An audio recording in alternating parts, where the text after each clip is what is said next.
कक्षा 9 विषय हिंदी विद्यार्थियों, आज मैं आपके समक्ष बहुत ही महत्वपूर्ण काव्य वीरों का कैसा हो वसंत लेकर उपस्थित हुआ हूँ, जिसकी कवित्री रही है सुभद्रा कुमारी चौहान। इनका जन्म सन 1904 है, निधन सन 1948। सिर्फ 44 साल की उम्र में ही उन्होंने साहित्य सर्जन में ऐसा मुकाम प्राप्त किया कि वह एक लोकप्रिय कवित्री बनकर उभरी। हिंदी साहित्य में बहुनाम, बहुमान, बहुसम्मान उन्होंने प्राप्त किया है। विद्यार्थियों, एक सड़क दुर्घटना में उनकी मृत्यु हो गई थी, लेकिन आज भी साहित्य के रसियाओं के हृदय में वह अमर रही है। उनकी प्रस्तुत कविता वीरों का कैसा हो वसंत एक बहुत ही सुंदर कविता है। इस कविता में वे कहना चाहती है कि वीरों के लिए सिर्फ वसंत महत्वपूर्ण नहीं है, उनके लिए तो 12 महीने महत्वपूर्ण है। देश की रक्षा के लिए उन्हें हमेशा तत्पर रहना होता है। इसलिए वीरों का सिर्फ वसंत नहीं हो सकता, उन्हें तो ठंडी का मौसम हो या गर्मी का मौसम हो, या चाहे कितनी ही बारिश क्यों न पड़ रही हो, देश की रक्षा के लिए हमेशा तत्पर रहना होता है। इसलिए हमारे देश के वीर योद्धा वसंत के महीना जो है उसका अनादर नहीं करते, लेकिन वह अपने हृदय में 12 महीने वसंत की ऋतु को सजा कर रखते हैं। माना कि वसंत का महीना बहुत ही आह्लादक होता है। वसंत को ऋतुओं का राजा कहा गया है। वसंत के महीने में प्रकृति 16 श्रृंगार धारण करके मानो दुल्हन की तरह सज धज कर लोगों को आनंद देती है। प्रकृति का सुंदर आनंद वसंत के महीने में मिलता है, लेकिन देश की रक्षा के लिए तत्पर सैनिकों के लिए तो हमेशा ही वसंत है। वीरों का कैसा हो वसंत, वीरों का कैसा हो वसंत, आ रही हिमाचल से पुकार है, उदधि गरजता बार बार, प्राची पश्चिम भूनभ अपार, सब पूछ रहे हैं दिग दिगंत, वीरों का कैसा हो वसंत, वीरों का कैसा हो वसंत। फूली सरसों ने दिया रंग, मधु लेकर आ पहुँचा अनंग, वसु वसुधा पुलकित अंग अंग है, वीर वेश में किंतु कंत, वीरों का कैसा हो वसंत, वीरों का कैसा हो वसंत। भर रही कोकिला इधर तान, मारू बाजे पर उधर गान, हे रंग और रण का विधान, मिलने आए हैं आदि अंत, वीरों का कैसा हो वसंत, वीरों का कैसा हो वसंत। कह दे अतीत यह मौन त्याग, लंके तुझ में क्यों लगी आग, ए कुरुक्षेत्र अब जाग जाग, बतला अपने अनुभव अनंत, वीरों का कैसा हो वसंत, वीरों का कैसा हो वसंत।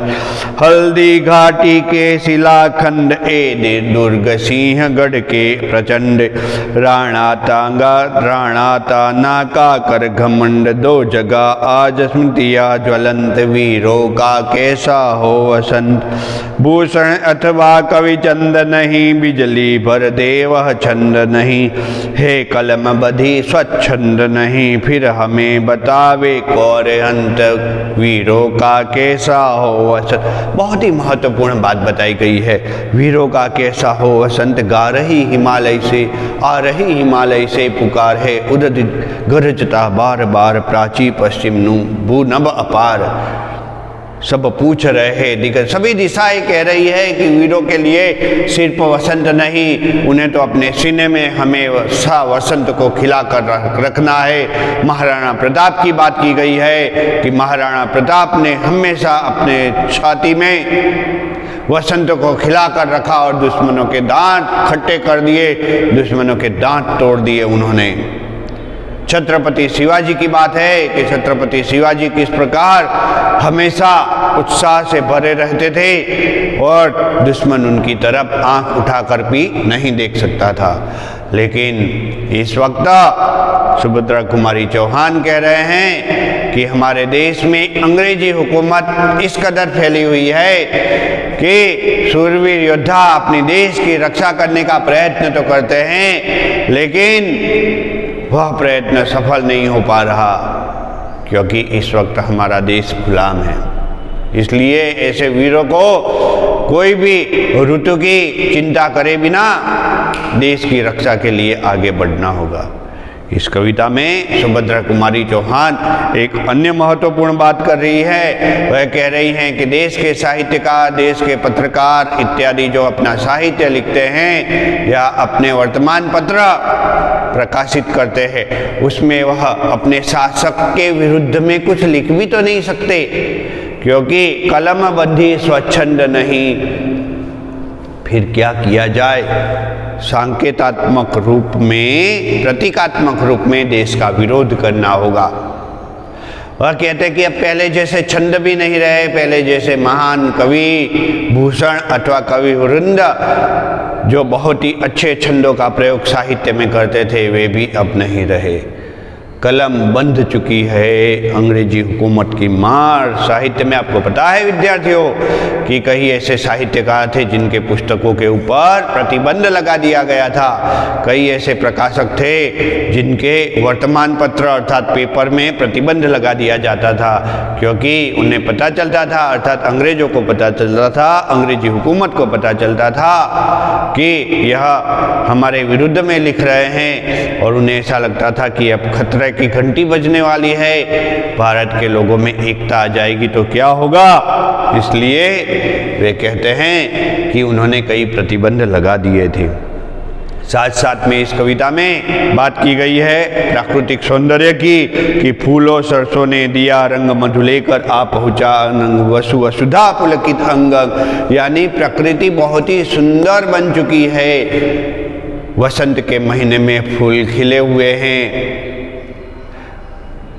चारों तरफ हरियाली और फूलों की सुगंध वातावरण में चार चांद लगा रही है। और ऐसे समय में सभी लोगों को यही इच्छा होगी कि प्रकृति के करीब जाया जाए, जलसा किया जाए, मेला जैसा उत्सव कर दिया जाए। लेकिन इस वक्त उस उत्सव की आवश्यकता नहीं है, इस वक्त आवश्यकता है वीरों को वसंत के महीने की तरह ही देश की आज़ादी के बारे में प्रयत्न करने की। इसलिए वसंत के साथ साथ देशभक्ति का एक अनोखा संयोग कवयित्री सुभद्रा कुमारी चौहान ने प्रस्तुत किया है, जो अद्भुत है। विद्यार्थियों, आज के इस वीडियो में इस काव्य का मर्म, इस काव्य का प्रयोजन मैंने आपके समक्ष प्रस्तुत किया। यह भाग 1 का वीडियो था। भाग 2 के इस वीडियो में, अर्थात इस काव्य के भाग 2 के महत्वपूर्ण वीडियो में मैं आपके समक्ष संपूर्ण काव्य गान के साथ साथ काव्य की संपूर्ण समीक्षा और काव्य का स्वाध्याय प्रस्तुत करूंगा। तब तक के लिए इस वीडियो से मैं अनुमति लेता हूं।